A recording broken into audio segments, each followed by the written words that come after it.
Okay, this step nose car we have probably developed better than just about any other step nose out there as far as chassis preparation goes. It is a fully stitched welded chassis. A lot of you probably don't quite understand what I'm saying when I say that. What I mean is this chassis is fully anchored together. From the factory, these cars are resistance welded.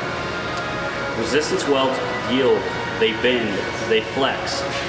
When you fully stitch weld something, you're really making the chassis very square, very rigid, and you're forcing the suspension to do its job. And you're taking a lot less stress of the chassis. What this does is this makes a car very predictable and responsive in the handling part. The reason we're doing this car is getting a monster twin spark motor built for it, probably somewhere in the area of 225, 230 horsepower. It's going to have somewhere in the area of 180, possibly 190 foot-pounds of torque.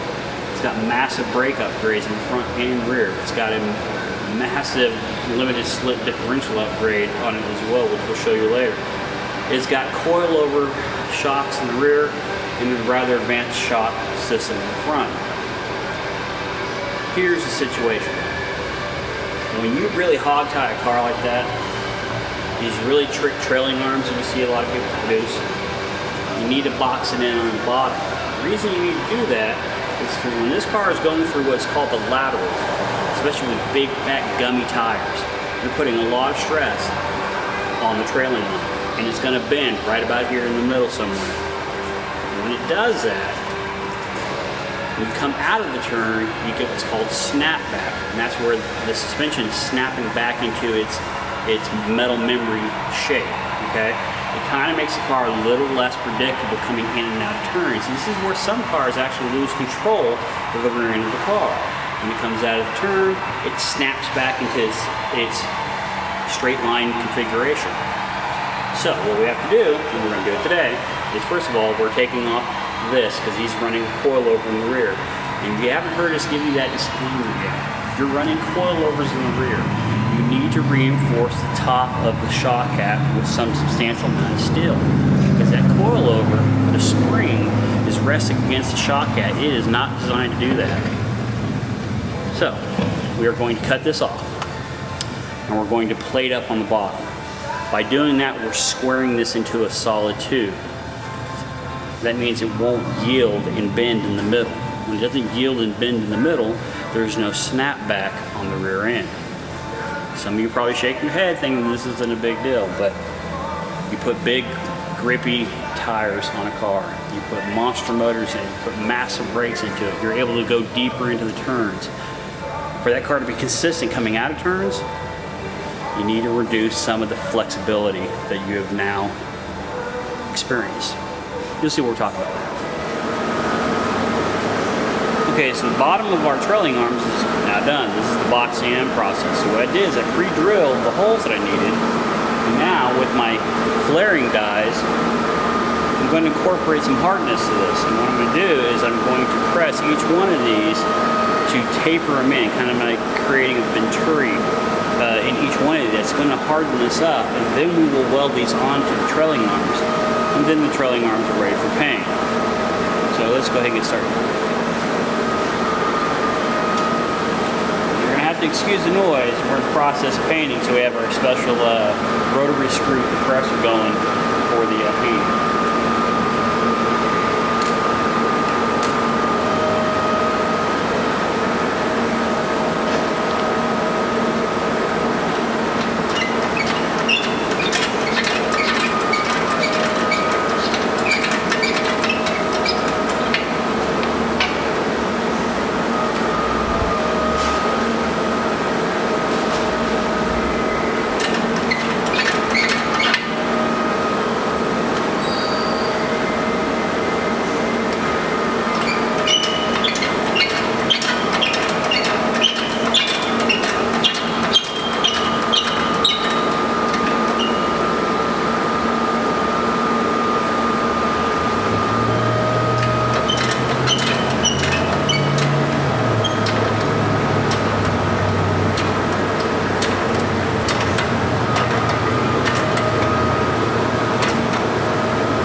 see that, but this is what's hardening the process by creating that stretching in effect.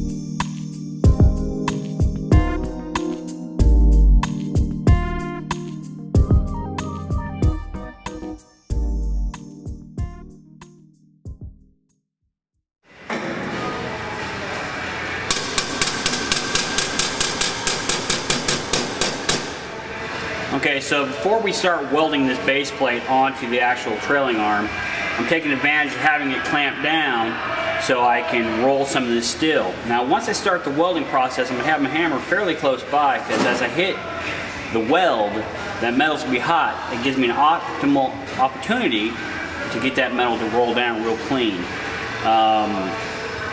Now when welding, you know, obviously this trailing arm is much heavier metal than the plate we're putting in.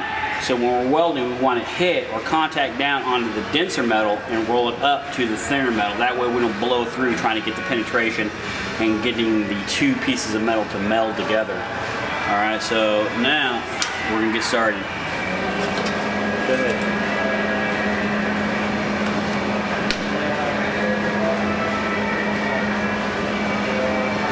Have at it, brother.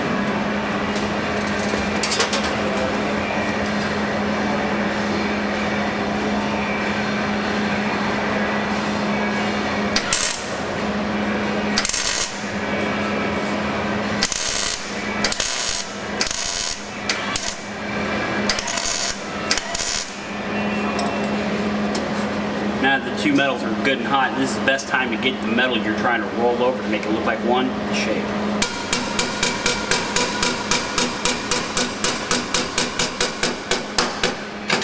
Yeah, it's rolling really nice.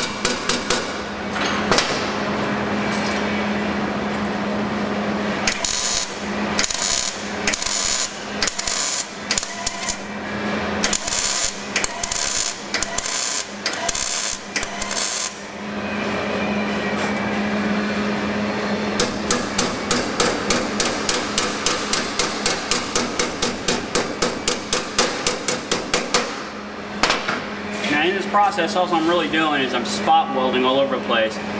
Once everything's anchored in, then I can go back and fully weld this in.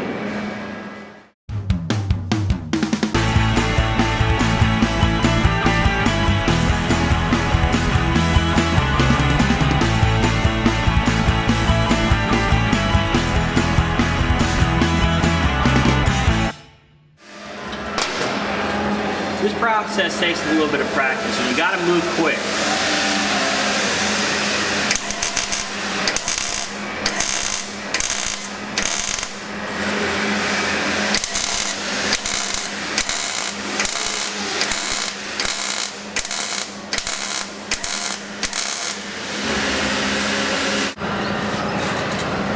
Now this is where the trickiness of this comes into play. I'm running my welder at a temperature and a speed that's a little too hot for the 18 gauge steel that I'm running. But because the base steel is thicker, I'm looking for more of that melting action onto that and rolling it up to the thinner steel that I have on top.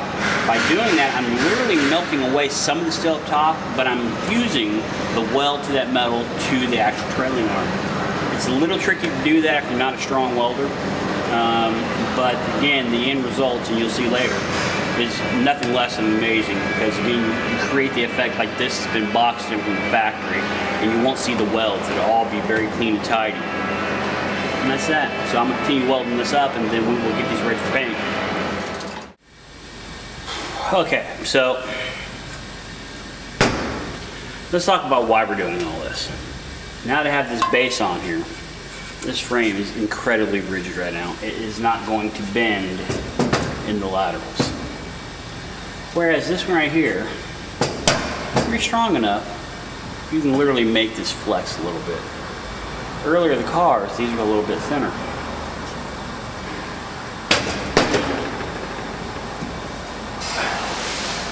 Now that we box this in, this thing is incredibly strong. If you think about what it is we're trying to do here, when the car cuts into the turns, this bends. It's just a natural force that is unavoidable. It actually bends not only this way, but it twists a little bit too. When you're coming out of the turns, that is an unsprung energy that is now going to kick into place or back into its natural state. It can make the very active rear end of a car, especially if you're tracking a car. And the grippier the tires, the more force is put on this.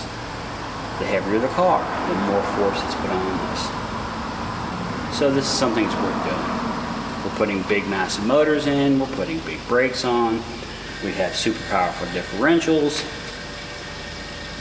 Now we just got to make the car take advantage of all that capability. And this is one thing that it definitely needs in order to do that. Just a little thing. The GTA heart is basically a super heart that's trimmed in the back. Nothing more, nothing less.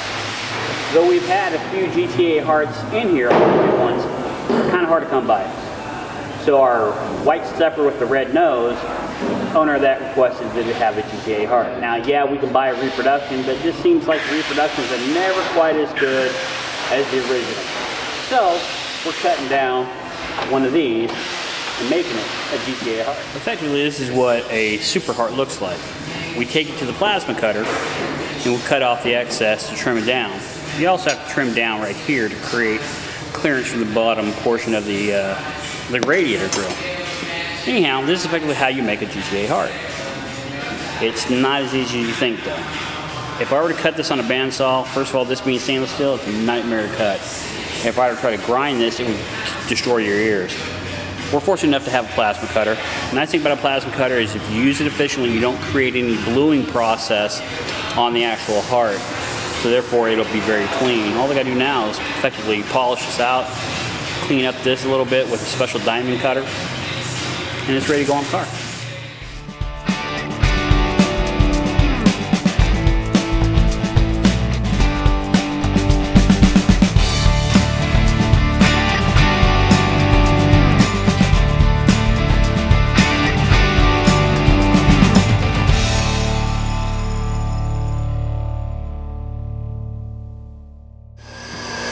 Okay, so you saw us use a petroleum-based lubricant when we were cutting this. When you're cutting stainless steel, if you don't keep this metal very cool, you'll discolor it. That's why we use a petroleum-based product to keep it, cool while being cut.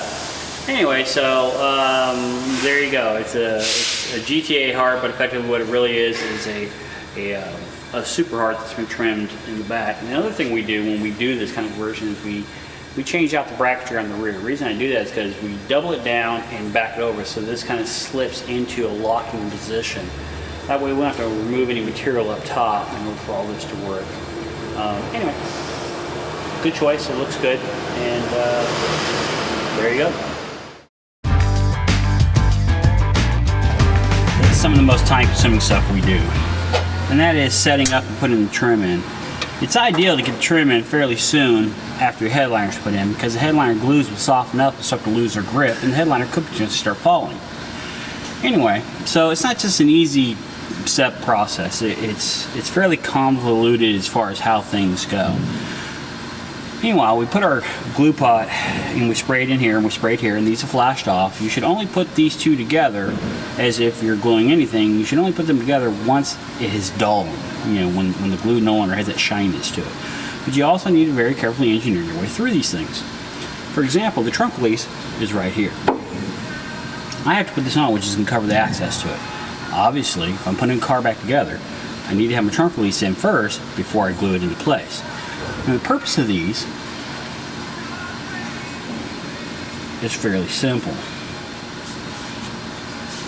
What happened was, when you put the door cards in, there's exposures from the trim to the door card.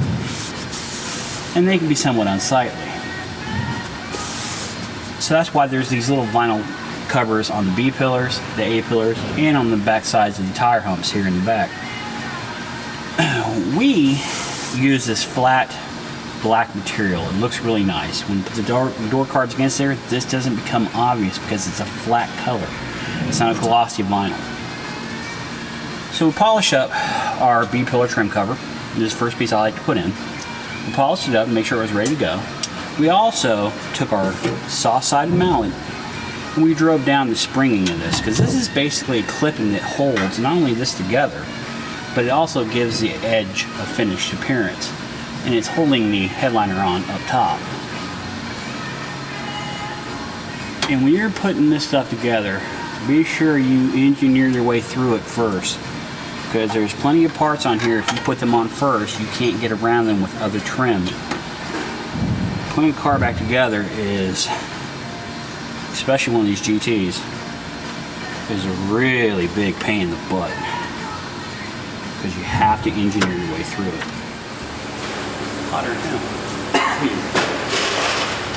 Okay, so before we can put the entire run trim in, which is right here, we have to put this in, and we have to put a wrap around what is actually the dash mount. If we don't do this, what's going to happen, and mind you, the dash that goes in this car is not the traditional dash, it's a suede wrapped dash. If I don't cover this, what's going to happen is the minute we put the dash in, any little bit of red that is under here is going to show up. Okay, so that's why, you know, they were wrapped from the factory. Okay, so glue's been sitting up, it's flashed off. Okay.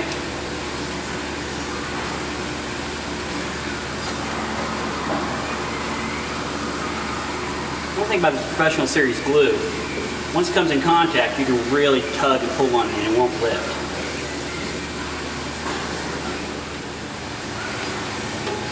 There. All I gotta do now is cut off the excess for the overlap, and then I can start putting in my retaining trim.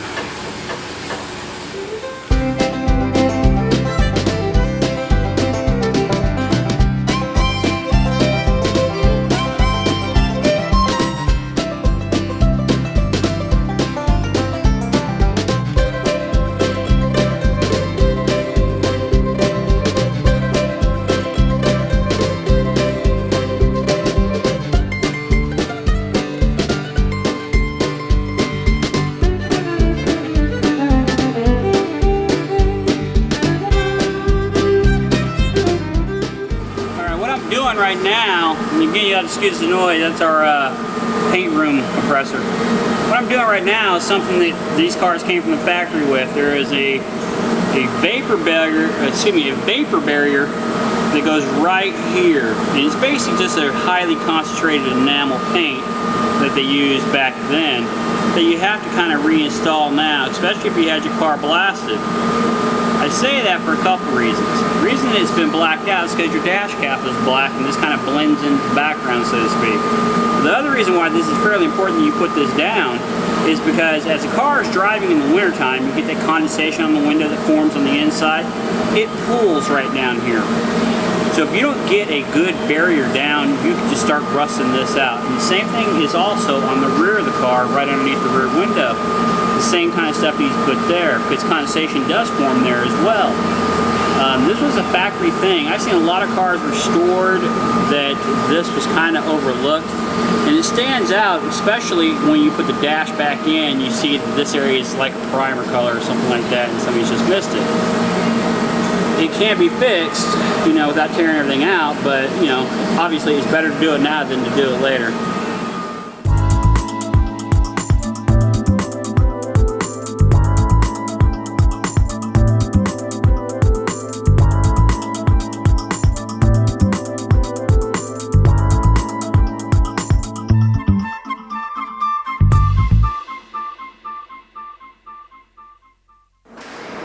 Once again, you have to excuse the noise. We got a lot going on. You know, when one of these cars come in, if it's ever been repainted before, they usually start to rust right around the rear quarter window. And we know that to be the case because effectively almost all of them start to rust there. The most likely reason for that to happen is this right here. This is caulking strip. This is basically like almost like a putty. And this has to be in contact with the stainless steel and isolated from the painted car. This is how it keeps it from rubbing the paint off the car and inevitably making the car rust. So now that we're getting ready to put it on this car, and it only takes a couple strips to fill the whole thing in. Again, all we're trying to do is isolate it. And if you look closely,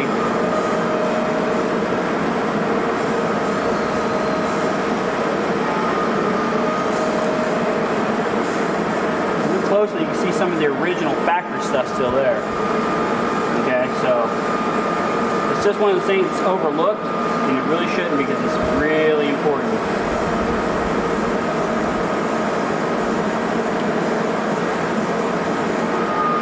You don't need a whole lot, you just need enough to be able to effectively float the stainless steel away from the paint. Okay, I'll continue doing this and then we'll put it on the car.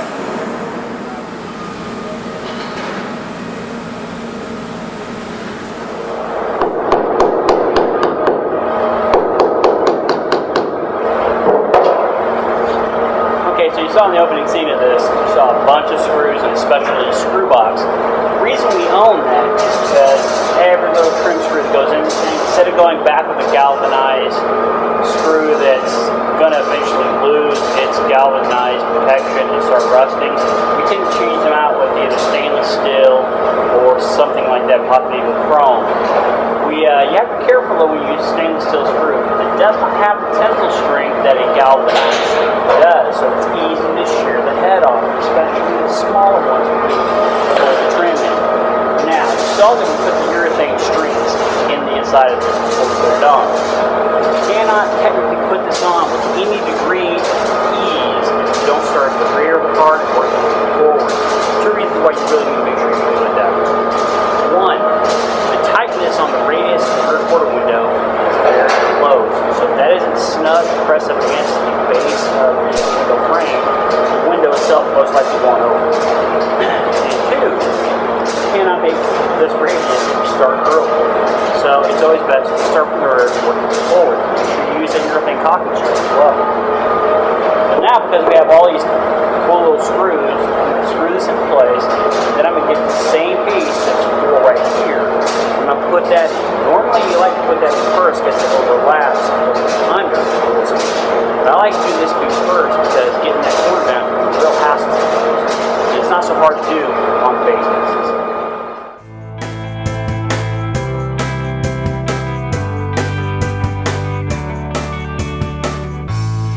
Okay, without getting in too much trouble with what it takes to put all this together, this section right here really needs to be your lead off when you do this.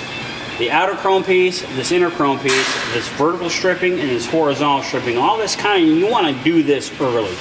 Because before you commit any of the screws, you want to make sure all this stuff is interlinked with one another. This is kind of a hassle job, and this is what I was saying earlier this morning when I started on this. You want to make sure that all this is systematically in place. I guarantee you, if you've never done this before, you're going to most likely make a mistake. It's okay though, you can always correct it. You're going to wig out a little bit because when you go to tapping this stuff on, even with urethane base on it, you're going to chip paint. It's the paint that's underneath, so don't worry about it. Assuming that your painter did a real good job using etch primers and epoxies and stuff like that, it's not going to hurt anything and you'll never know. But effectively, again, step one, make sure you put the urethane strips in between your stainless steels and the painted car. If you don't, this thing is going to start rusting on you very quickly. Be patient.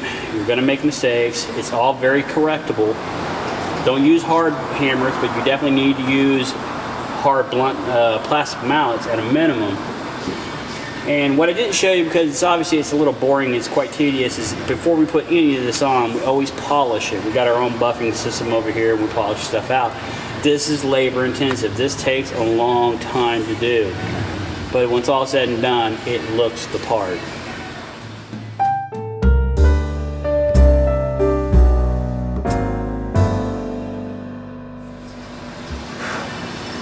Well, it's hot, it's humid, and it's the end of the day. Now you can see why we put the resin down there in front of the channel. The vapor barrier is what it's more appropriately called. Had I not done that, that green primer that's in there, you would have saw that crystal clear. Although the windshield will hide most of this, you will still be able to see the defrost ducts down there. So that's why this is fairly important to do.